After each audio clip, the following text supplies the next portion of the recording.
હા તો બરોડા. જો બરોડાના ફેમસ સેવ ઉસળમાં ખાવા માટે જઈ રહ્યા છે. ખાવા માટે જઈ રહ્યા છે. 1 કિલોમીટર ચાલીને હમણાં. હા, મહાકાળી સેવ ઉસળ અહીંયા તમને ઘણા મળશે, નકલી મહાકાળીવાળા, પણ અમે અસલીમાં જઈએ છીએ.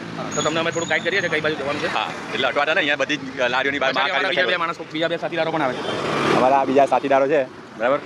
મહાકાળી સેવ ઉસળ પ્રખ્યાત બરોડાનું ઓરિજિનલમાં જઈએ છીએ અમે, બરાબર. બાકી તમને બાર ડુપ્લિકેટ મળશે. આ સાઉથ ઇન્ડિયન હોટલ છે ને, સાઉથ ઇન્ડિયન હોટલની બાજુમાં જે ગલી છે, ગલીમાં જતા રહેવાનું. આ ગુરુપ્રસાદી રેસ્ટોરન્ટ. આ મહાકાળી સેવ ઉસળ છે, પણ આ ઓરિજિનલ નથી. એની બાજુમાં જમણી બાજુ અંદર જવાનું. આ ગલી છે ને, ગલીમાંથી અંદર જવાનું, એ તમારે ઓરિજિનલ. આ રોડ પરથી આવે એટલે આ બાજુ એ તમને દેખાય, આ બધી બાઈકો પડી જ છે. મહાકાળી સેવ ઉસળ. હા હા, આ જે છે તે ઓરિજિનલ છે. જય મહાકાળી સેવ ઉસળ. મહાકાળી સેવ ઉસળમાં જવા માટે, જય મહાકાળી માટે આ સર્કલ જે છે એ સર્કલની આગળ જતા રહેવાનું. નાની પતલી એવી ગલીમાં ઓરિજિનલ મહાકાળી સેવ ઉસળ આવે છે. અહીંયા જે ગલી છે ત્યાં આ કીર્તિ સ્તંભ સર્કલ, એની બિલકુલ નજીક જ છે. કીર્તિ સ્તંભ સર્કલથી આગળ All India Institute of Local Self ગવર્મેન્ટની બાજુની ગલીમાં.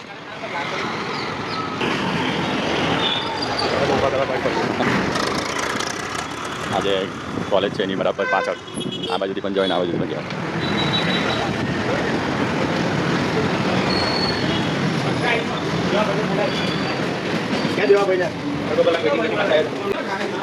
વેઇટિંગ હશે. વેઇટિંગ એટલે નામ પહેલાં નોંધાઈ લેવું, બરાબર. કેટલો નંબર આવ્યો ભાઈ આપણો? જય મહાકાળી સેવ ઉસળ ઓરિજિનલ નંબર લાગ્યો. Rest of Baroda. જો ભાઈ આ રીતે આવે છે કંઈ. આમાં તરી, તીખી ચટણી, લીંબુ પાણી, મસાલો, સ્પ્રિંગ ઓનિયન, બરાબર. રસો આવવાનો બાકી છે હજુ. ભાઈ અમે મસાલા સેવ મંગાવી છે, અલગ આવશે. હા, આવી ગઈ કઈ ચીઝ મસાલા સેવ. આપણે આવી ગયા છે આ સેવ ઉસળ.